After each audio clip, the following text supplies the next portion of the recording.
It's all mindset. If you think something hard is hard, it's going to be hard. San Diego's tapped out. It's too saturated. True, get out of my market.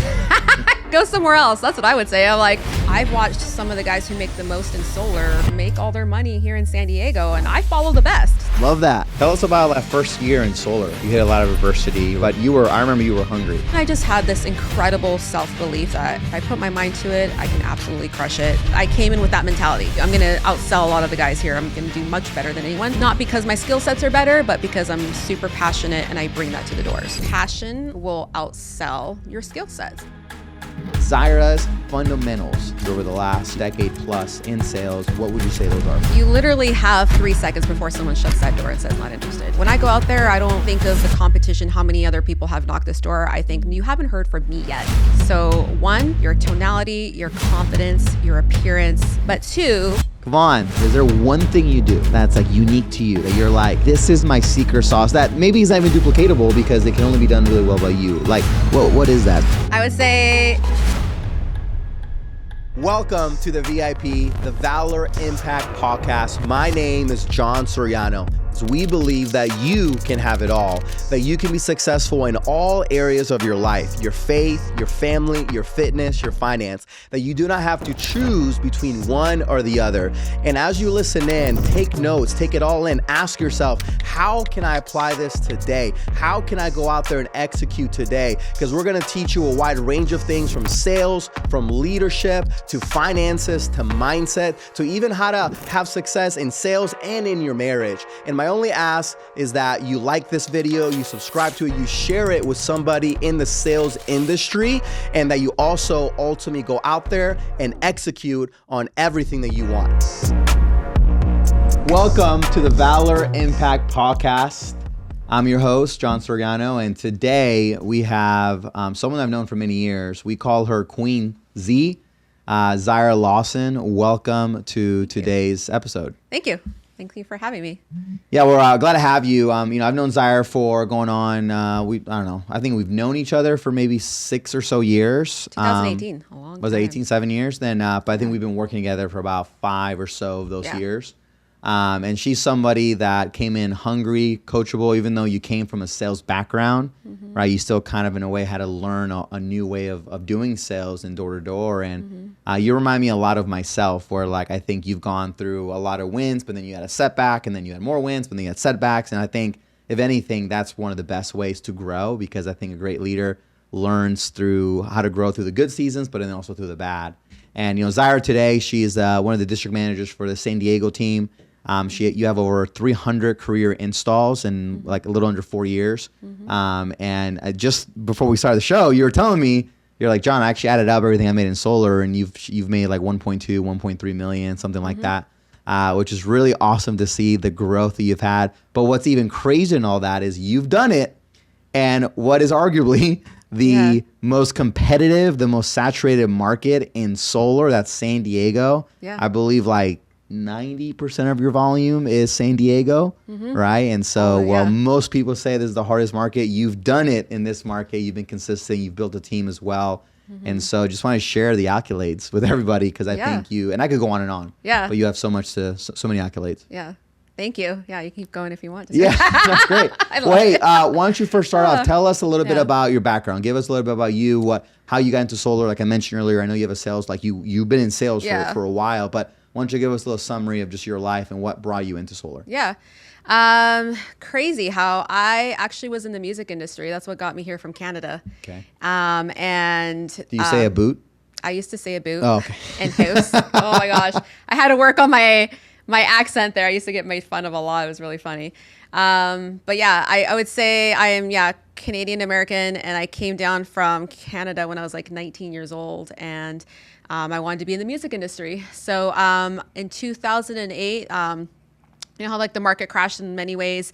Even the music industry wasn't doing that well. So they opened up a department to call like liquid investors to invest in the record label.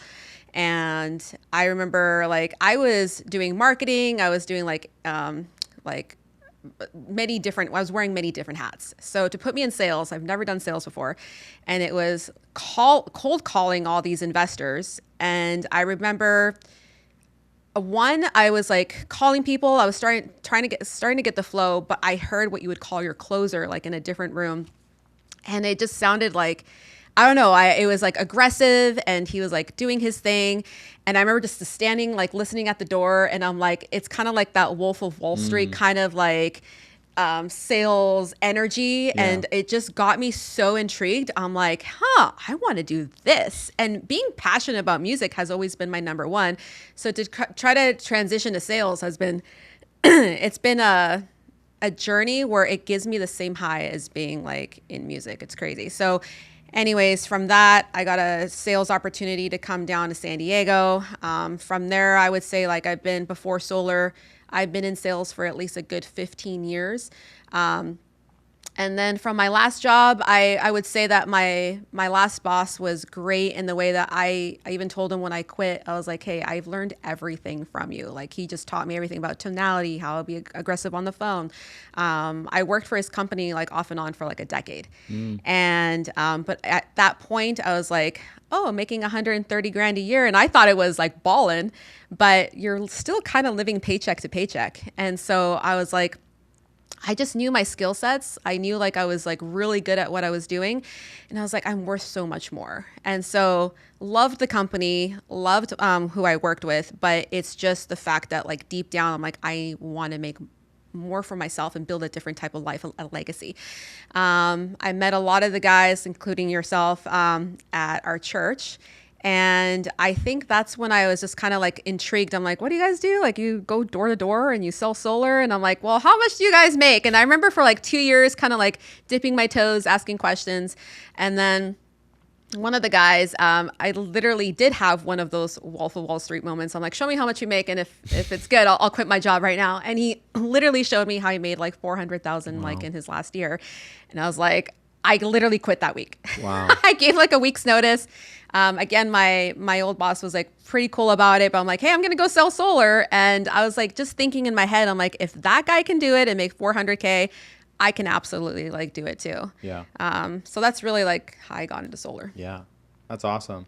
Tell us about like just that first year in solar. I mean, Yeah. I think back to it. I know you hit a lot of adversity, right? I think it took you maybe 2 or 3 months to become a closer, but I remember you were hungry. Yeah. As I remember, you would be out there like 7, 8 p.m., like it's already dark and out there. But walk us through that, like, because you had a different sales background, but door to door is a different kind of sale. Yeah. So kind of walk us through what was that difference like for you? Like maybe what were some challenges that you went through and how you overcame them? Sure. Well, one thing, I came from a cold calling environment. So I already knew very well that I had 3 seconds before someone's going to hang up the phone. Tonality was everything. Yep. Keeping that person like on the phone to not like hang up on you. So when I came to do door to door, I'm like, okay, it's the exact same thing. I have a few seconds before someone's going to shut the door on me. It's going to be everything about my tone. And when you're doing phone sales, you're still talking with your hands because they'd actually have a mirror in front of you. And you would be taught to smile, like in the mirror and to like move your hands because motion creates emotion. So if I sound better and more, my emotions coming through the phone, I'm going to do much better at my job. Right. So to me, when I came to do door to door, I'm like, this is going to be the exact same thing except a different product. And so I treated it the same way. I'm like, I'm coming from a 40 plus more, like sometimes I would do like maybe 50, 60 hours, depending if we're going to conventions or not. And I'm like, I'm not going to come and do a part-time job. You know, that's one thing that I've noticed with newer reps that come in that think they can just do this for like part-time and make like full-time commissions. In my head, I'm like, I'm not doing less than 40 hours. So I literally was working from 11 a.m. to like 8 p.m. every single day, 5 days a week.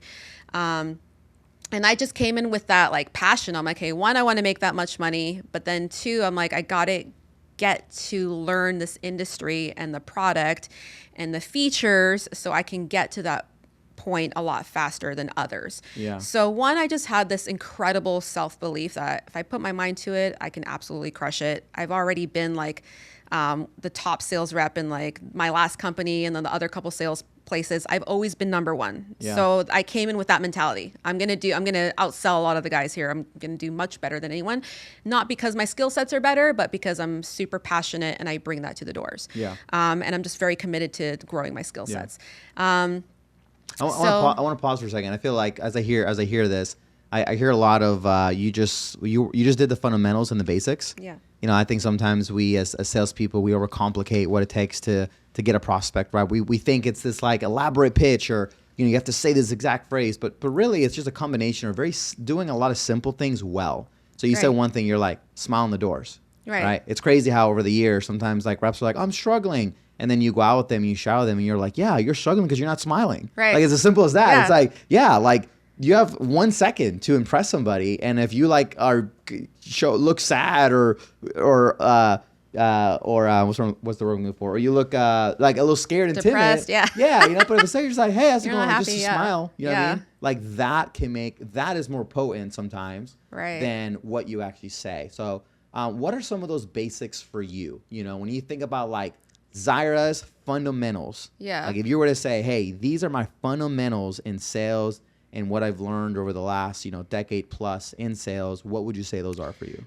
You literally have 3 seconds before someone shuts that door and says not interested. So one, how you sound, like you said, your tonality, your confidence, your appearance, and your product knowledge. So I would say that's kind of like 4 things, right?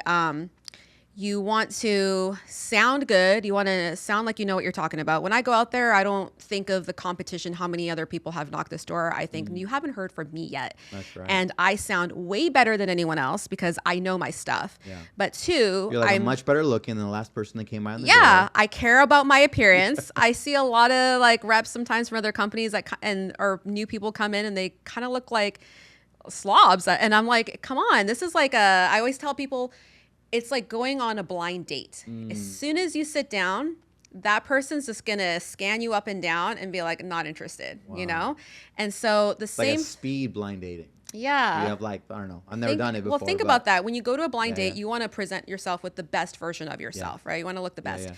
And the same thing with it's just human nature. When someone's going to open that door, do you look like a rep that is professional enough to put hundreds of thousands of dollars of equipment on someone's house? Do you look like a professional that does that? Or do you just look like some kid that doesn't really care about their job?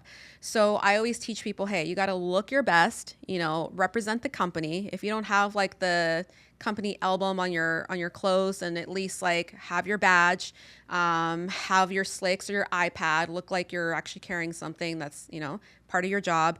Sound good, get to the point, be quick, have great tonality, have great listening skills. So a lot of the new reps that I work with, I'm like, hey, get down. If you can listen to psychology, like basically learn to see how people actually can like you, listen to you, how you can motivate them, educate them, and have them like switch their mindset. Like you can do well anything. If you can learn sales and the psychology behind it, you can do any job. Yeah. So I would say those are like the biggest things. Yeah. Look good, sound good, and be super passionate, which is something that we can't sell. I always say you can't train like passion. We can train skill sets, but I can't train you to be a hustler, have grit, and have a big why. Yeah. What do you have to say about the San Diego market? What do you have to say to all those people? You're one of the few people that have been very consistent in San Diego. I think when we look at our team here in San Diego, right? Some of them, sell San Diego, and then some maybe drive a little further up to the Edison territory where doors are a little softer, right? Yeah. But you're someone that I would say overall in your career, you've been pretty consistent in San Diego. Yeah. And what would you say to those people that are like, oh, that market is tapped out? It's like there's no fruit there. Like, what would you say to that? I would say, true, get out of my market. Kick rocks. Yeah, go somewhere else. That's what I would say. I'm like, more for me. Honestly, it's all mindset. If you think something hard is hard, it's going to be hard, right? What I tell my reps who I want to stay in San Diego is don't let the noise affect your mindset, right? You'll hear a lot of negativity. Yeah. San Diego's like tapped out. It's too saturated. The doors are hard and they're blitz. You hear all these companies and offices like blitzing like outside of San Diego. Yet I've watched some of the guys who make the most in solar make all their money here in San Diego, and I follow the best. So I'm like, you know what?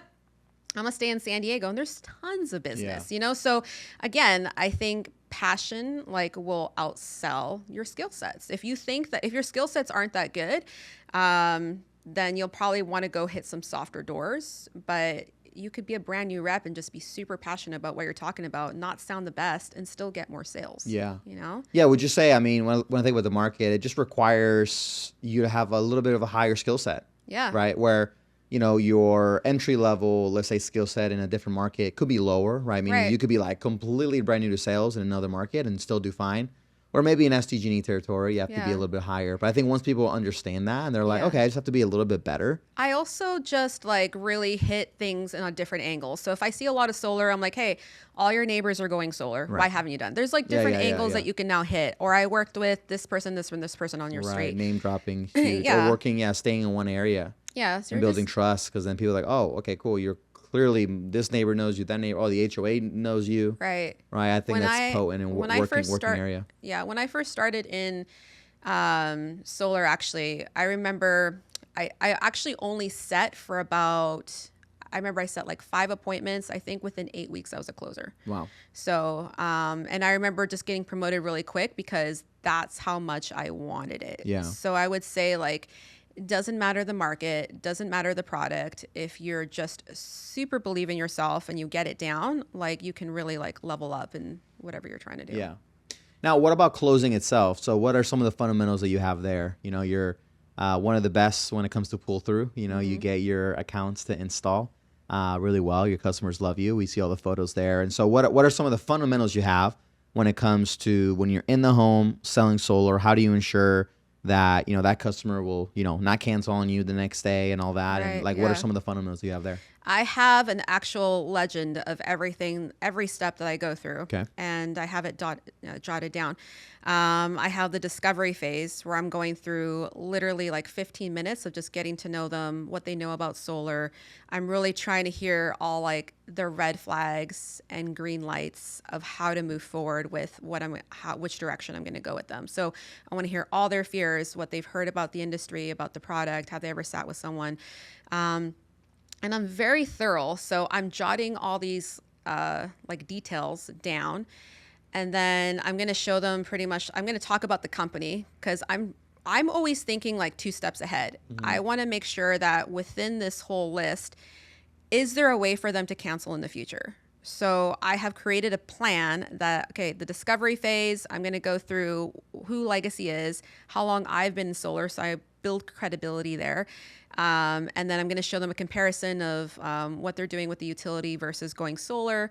And then I just go right into like, signing docs. But Would you say that you have, is there one thing you do that's like unique to you that you're my like, discovery that you're phase. like, this is my secret Yeah. sauce that even maybe is not even duplicatable because it can only be done really well by you. Like what is that? So you say your discovery? I would say my discovery Go phase. deep in that. So what does that look like? So essentially I'm asking, have you ever looked into solar? You have? Okay, cool. Who did you sit with?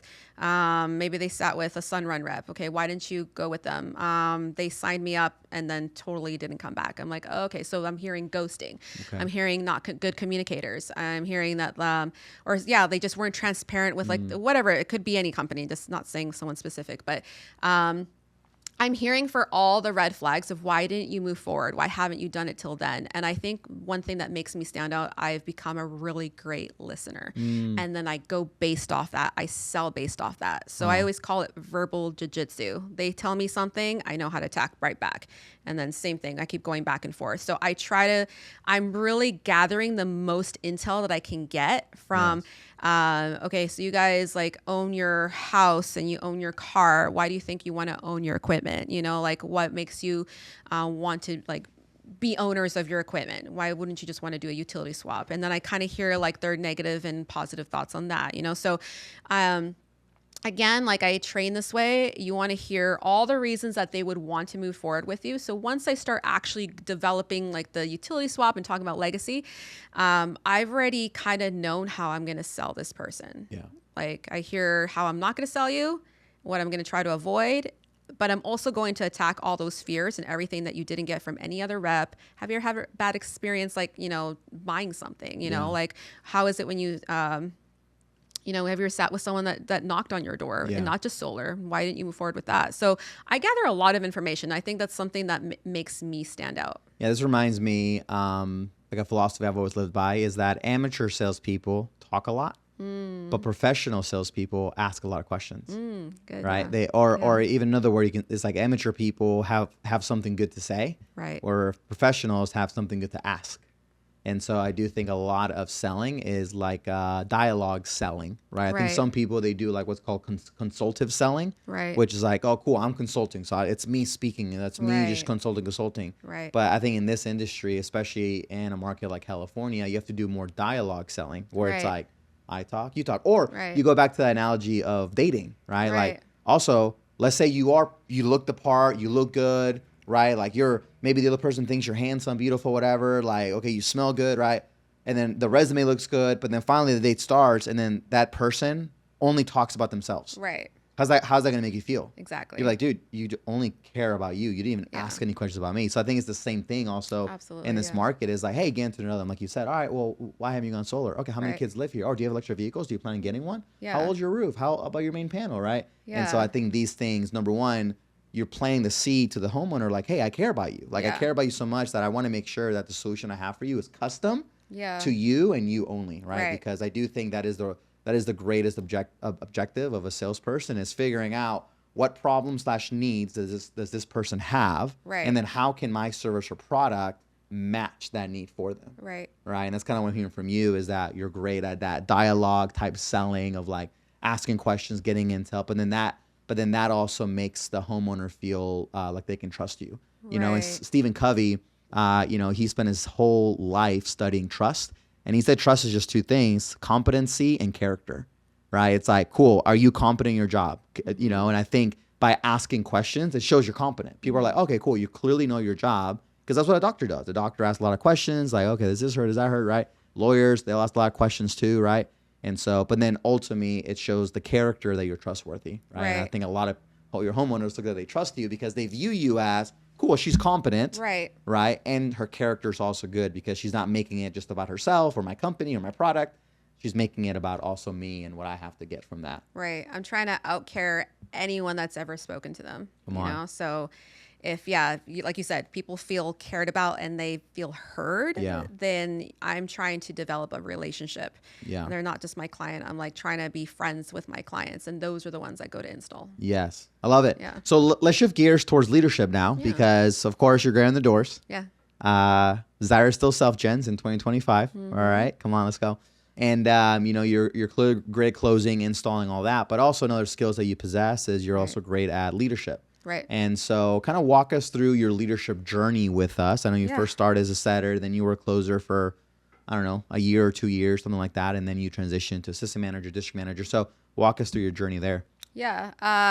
Again, like I said, setter for like a few weeks, closer right away. I think I didn't want to be a manager at first. Like when I became a closer, I'm like, I just really want to get good at closing.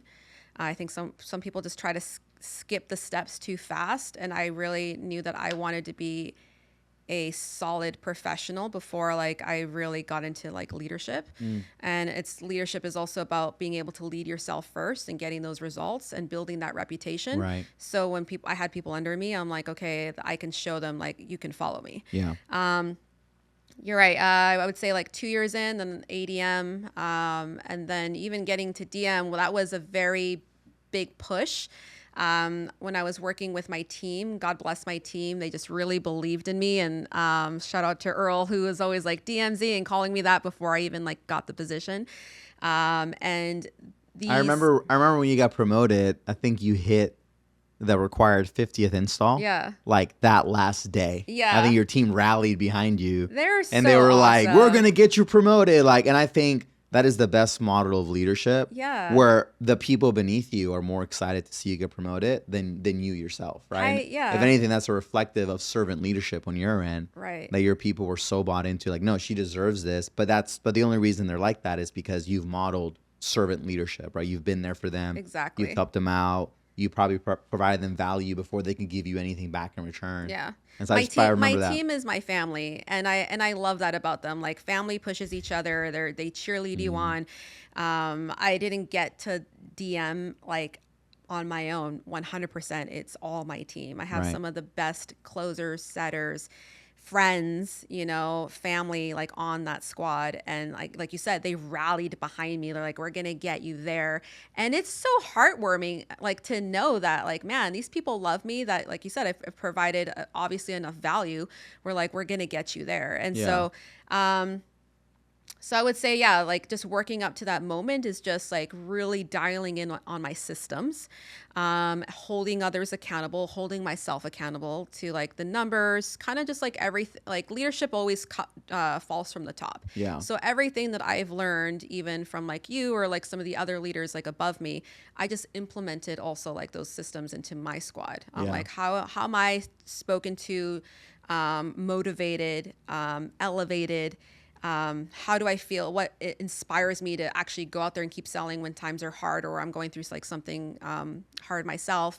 And because that's the thing, like with your team, like they all have their own lives outside of solar. Right. How do you keep them to keep selling when you're trying to hit like a massive goal? So that was like the biggest thing, is knowing them individually. It's leadership has made me the best version of myself. Yeah. Like I feel like I'm a mom of 30. Like I'm not a mom yet, but just being able to, that you're responsible for people's pay. A lot of times you're their therapist. You're helping them go through so many emotions, their paradigms that they're working through, their fears. What would you say? I mean, and I love this, and I really wish more people really understood the depth of what you just said, because it's not something like you can't read about that in a book, or you can't listen to it even in this podcast. And so like understanding how to lead and manage such wide different personalities, right? And so, but what would you say is the biggest thing you've grown in leadership? Like I know before we started the podcast, you were talking to me about how to like, I don't know, stay calm when reps kind of come at you sideways. Because sometimes it happens, right? Sometimes people come at you sideways and you're like, whoa, relax. Like, okay, like calm down, right? I'm on your side. But part of being a leader is having that self-control to not get emotional, right? And if anything, take the stance of like, okay, let me seek to understand, even though it's kind of hard to right now, even though like I want to just kind of snap back at you because you snapped at me, because that's just basic human kind of reaction, right? But to have that self-control of like, seek to understand, have empathy, have grace for them, right? Understand that they're probably stressed out, they're probably scared, which is why they're responding this way to you. And so what are like I don't know, just something in that realm, like how have you, what's been the biggest thing you've grown in as a leader? I would say this exact situation, exactly.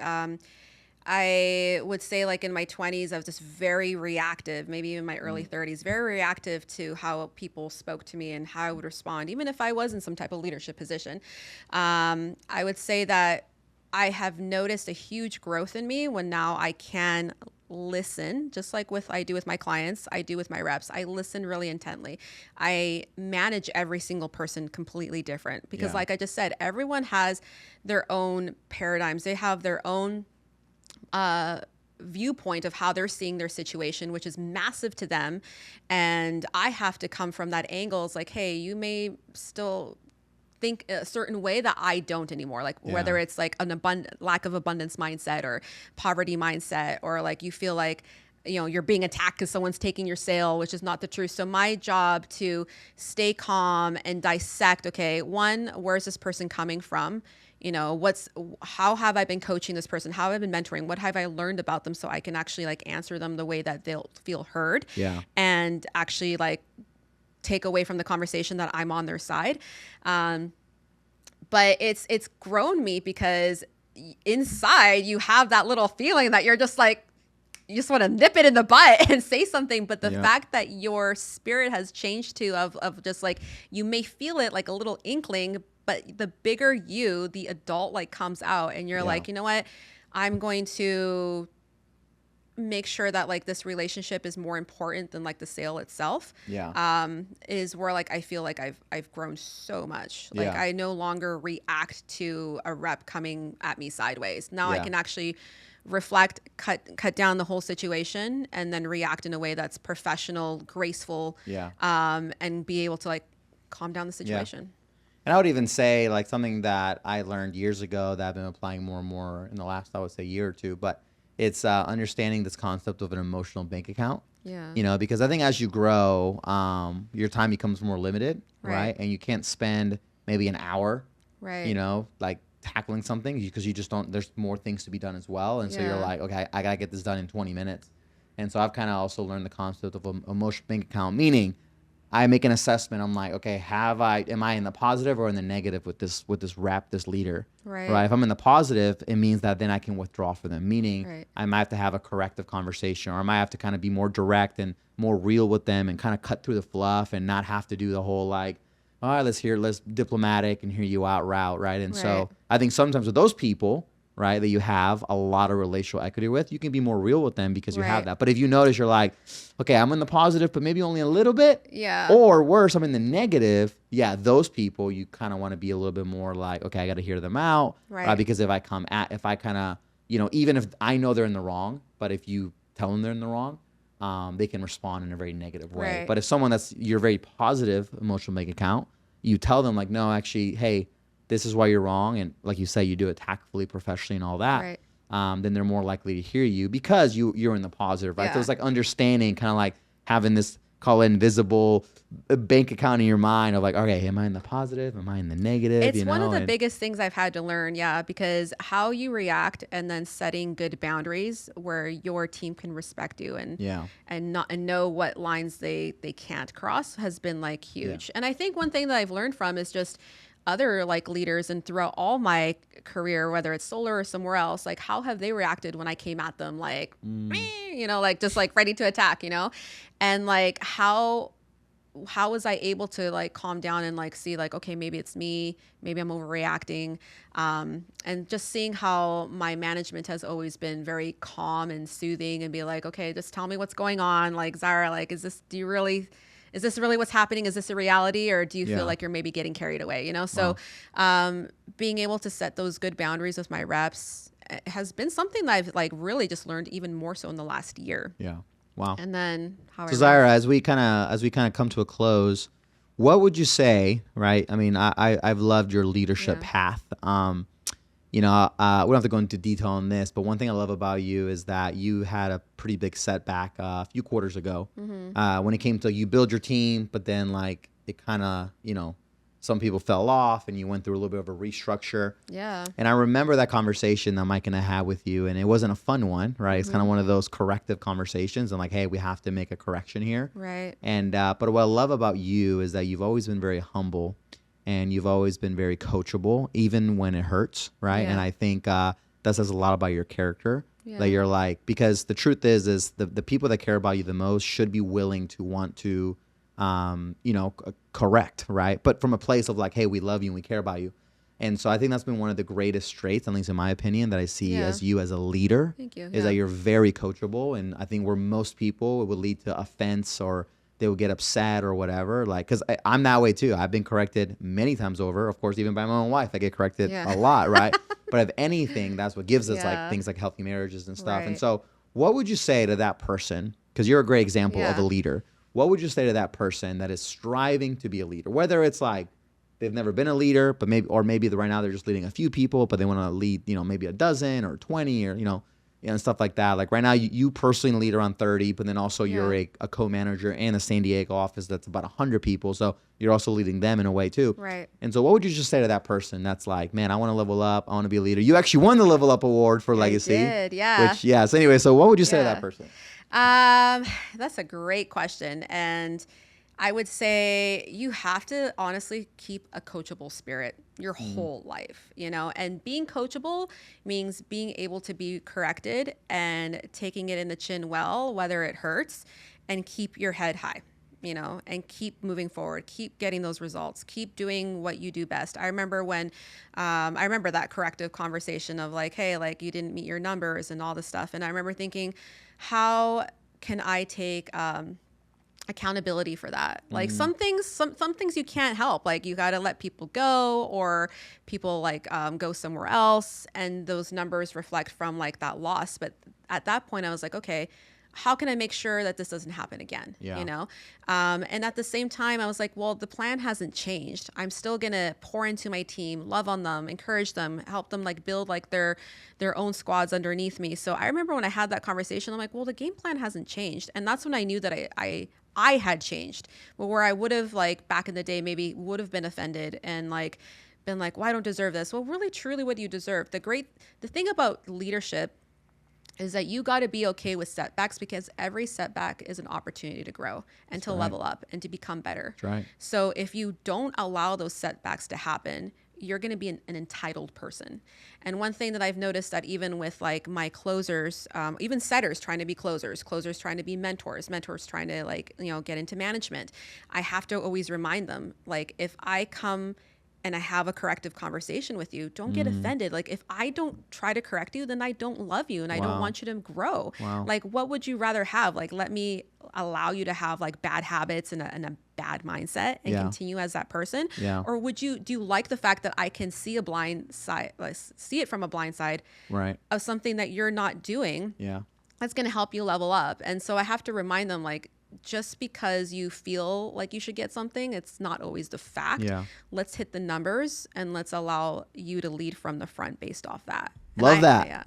Come on, Zaira, thank you so much for coming on the show. I mean, it's crazy. Every time I do these like, it feels like 5 minutes, but it's been about 35 minutes.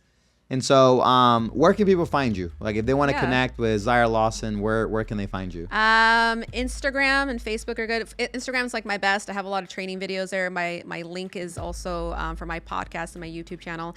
It's Zaira X Lawson, I guess, at like Instagram, or I'm sure maybe you spell Zaira for people that don't know how to spell your name. It's Zaira, and then it's _X _Lawson. Cool. So it's LAWSON. I'm sure the media team will also probably add it. Yeah, we'll add the link. You should see it right now on Zaira's face. But more videos to come, more trainings to come. I'm very passionate about what I do, mindset, showing people how to sell better, leadership, and I feel like I've got a lot of wealth of knowledge from you, so thank you. Just shout out to all the leaders like at Legacy and in Valor. Thank you, John, for being a huge part of my career. Love you, Zaira. Thank you so much. And thank you guys for tuning in to this episode of the Valor Impact Podcast. Remember that your best self is found on the other side of doing hard things. We'll see you guys at the next episode.